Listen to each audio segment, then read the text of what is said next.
Hello friends, मैं हूं सौरभ और आज आपके लिए लेके आया हूं राजस्थान के बहुत ही मशहूर भानगढ़ फोर्ट के बारे में कुछ इंटरेस्टिंग फैक्ट्स। राजस्थान के जयपुर जिले से करीब 80 किलोमीटर दूर अलवर जिले में स्थित भानगढ़ का किला लोगों के लिए हमेशा से कौतूहल का विषय रहा है। इस किले के कुछ किलोमीटर की दूरी पर ही सरिस्का नेशनल पार्क स्थित है। किले में कई मंदिर भी हैं, जिसमें भगवान सोमेश्वर, गोपीनाथ, मंगला देवी और केशव राय के मंदिर प्रमुख मंदिर हैं। इन मंदिरों की दीवारों और खंभों पर कई नक्काशी से अंदाजा लगाया जा सकता है कि यह समूचा किला कितना खूबसूरत और भव्य रहा होगा। भारतीय पुरातत्व विभाग द्वारा खुदाई से इस बात के पर्याप्त सबूत मिले हैं कि यह शहर एक प्राचीन ऐतिहासिक स्थल है। फिलहाल इस किले की देखभाल भारत सरकार द्वारा की जाती है। पुरातत्व विभाग ने यहाँ आने वाले पर्यटकों को सख्त हिदायत दे रखी है कि सूर्यास्त के बाद इस इलाके में कोई भी व्यक्ति नहीं रुके। ये है किले का इतिहास। भानगढ़ की कहानी रहस्यमय और बड़ी ही रोचक है। सन 1573 में आमेर के राजा भगवंत दास ने भानगढ़ किले का निर्माण कराया था। किला बसावट के 300 साल बाद तक आबाद रहा। 16वीं शताब्दी में राजा सवाई मानसिंह के छोटे भाई राजा माधव सिंह ने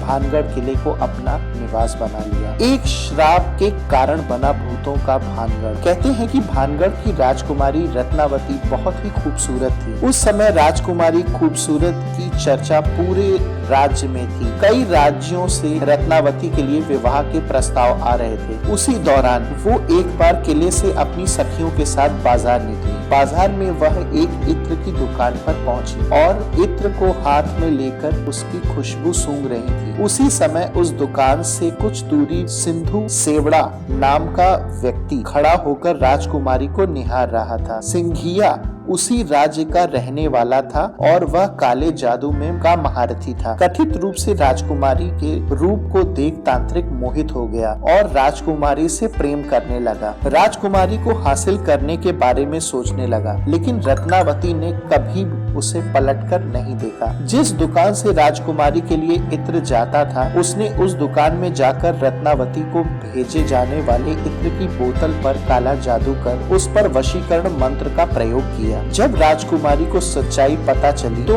उसने इत्र की शीशी पास ही एक पत्थर पर फेंक दी। इससे शीशी टूट गई और इत्र बिखर गया। काला जादू होने के कारण पत्थर सिंधु सेवड़ा के पीछे हो लिया और उसे कुचल डाला। सिंधु सेवड़ा तो मारा गया, लेकिन मरने से पहले उस तांत्रिक ने श्राप दिया कि इस किले में रहने वाले लोग जल्दी ही मर जाएंगे और दोबारा जन्म नहीं लेंगे। उनकी आत्मा इसी किले में भटकती रहेगी। आज 21वीं सदी में भी लोगों की इस बात को लेकर भय है कि भानगढ़ में भूतों का निवास है। सूर्यास्त के बाद प्रवेश निषेध। भारतीय पुरातत्व सर्वेक्षण ASI को खुदाई के बाद सबूतों में मिले यह शहर एक प्राचीन ऐतिहासिक स्थल रहा है। अब किला भारत सरकार की देखरेख में है। किले के चारों तरफ आर्कियोलॉजिकल सर्वे ऑफ इंडिया की टीम मौजूद रहती है। ASI ने सूर्यास्त के बाद किसी के भी यहाँ रुकने पर प्रतिबंध रखा है।